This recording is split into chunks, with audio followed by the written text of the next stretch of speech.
Jeff Gampel in Connecticut. You're up. Gampy. Scott, thank you.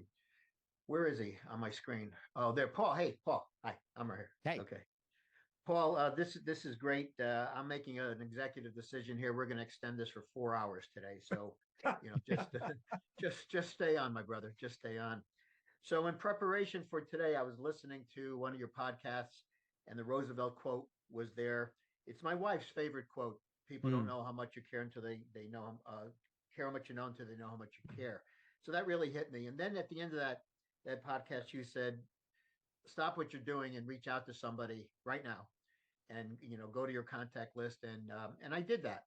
Scott talks about it all the time, and I don't find myself doing it as much as I should, but I did. I listened to you. I stopped.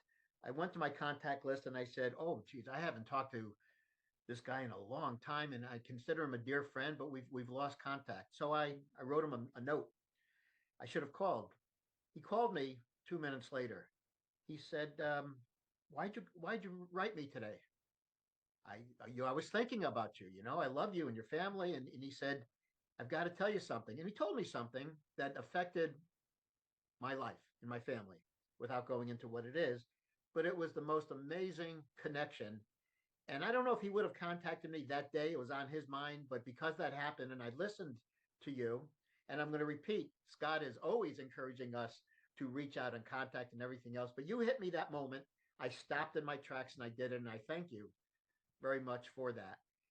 I didn't know much about you coming into today, but I'm certainly going to be a follower going forward. So it's not really a question. I wanted to really make a statement and salute you, my friend. Thank you. Oh, thank you, Gampy. And let me just, even though you didn't ask a question, I'll give a super fast response to this.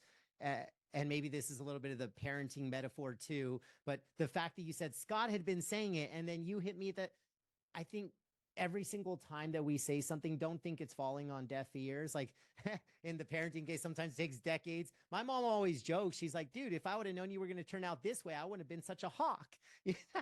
So apparently I was listening to her. It just took 20, 30 years for this stuff to kick in. But like Scott's talking and reinforcing and communicating, and then like one person says it a little differently, or maybe it hits at the right time. So I think we're all just kind of doing our part in this game of inches.